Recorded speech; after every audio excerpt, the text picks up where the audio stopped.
Nah, Assalamualaikum warahmatullahi wabarakatuh. Alhamdulillah hamdan katsiran thayyiban mubarakan fih kama yuhibbu rabbuna wa yarda. Asyhadu an la ilaha illallah wahdahu la syarikalah wa asyhadu anna Muhammadan abduhu wa rasuluh. Allahumma shalli wa sallim wa barik ala sayyidina Muhammad wa ala alihi wa ashabihi wa man tabi'ahum bi ihsan ila yaumiddin wa sallama tasliman katsiran amma ba'd. Ikhwati saudaraku kaum muslimin rahimani wa rahimakumullah. Kita lanjutkan pelajaran kita kitab Jawahir Bukhari wa Syarhul Qastalani rahimahullah taala. Kita sampai pada bab mubaya'atuhu sallallahu li ashabihi, bab pembaiatan terhadap Rasulullah SAW kepada para sahabatnya. Disebutkan hadis yang ke-11, qala an Ubadah bin Samit radhiyallahu anhu wa kana syahida badran wa huwa ahadul nuqaba'i lailatul aqabah. Disebutkan dari sahabat Ubadah bin Samit radhiyallahu anhu, dan beliau adalah sahabat yang mengikuti perang Badar, dan beliau merupakan salah satu tokoh yang ada di malam Aqabah, ini malam dibaiatnya Rasulullah SAW di Aqabah. Anna Rasulullah SAW maqala, bahwasanya Rasulullah SAW bersabda, wa hauluhu isabatun min ashabihi, dan di sekitar Rasulullah SAW ada beberapa para sahabatnya.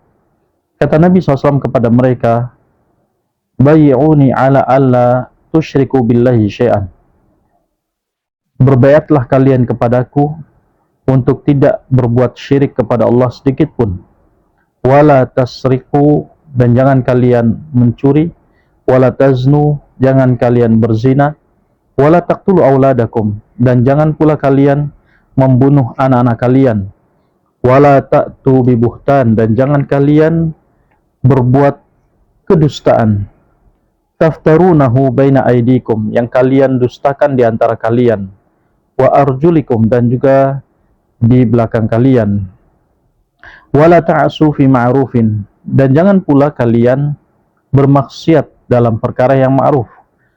Faman wafa minkum fa ajruhu 'ala Allah, maka barang siapa di antara kalian yang memenuhi sumpah tersebut, maka ganjarannya Allah yang akan membalasnya.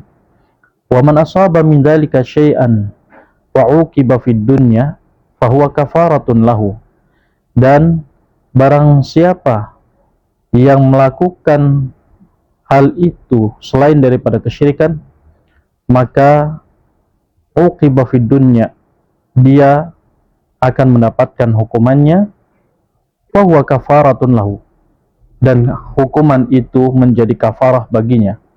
Wa man asaba min dzalika syai'an tsumma satarahu Allah, tetapi barang siapa yang melakukan kesalahan-kesalahan tersebut kemudian Allah tutupi kesalahannya, fa huwa ilallah, maka hukumnya dikembalikan kepada Allah.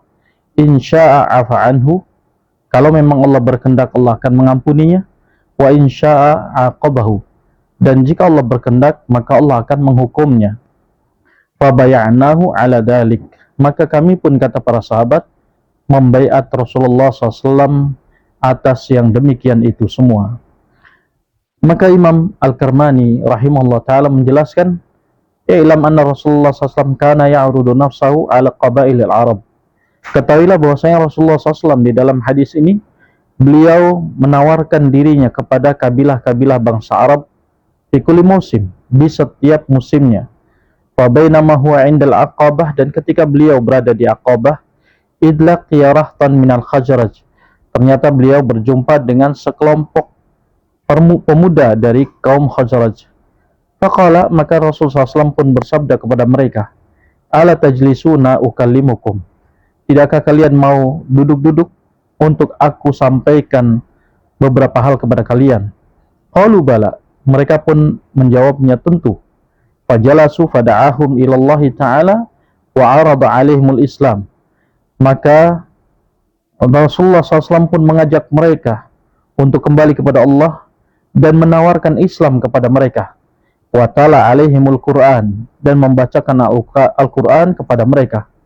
Wa kanu qad sami'u minal yahud anna Nabiya SAW qad adalla zamanahu, dan mereka telah mendengar sebelumnya dari kaum Yahudi bahwa Nabi SAW telah dekat waktunya, bahwa akan datang Nabi dan telah dekat waktunya.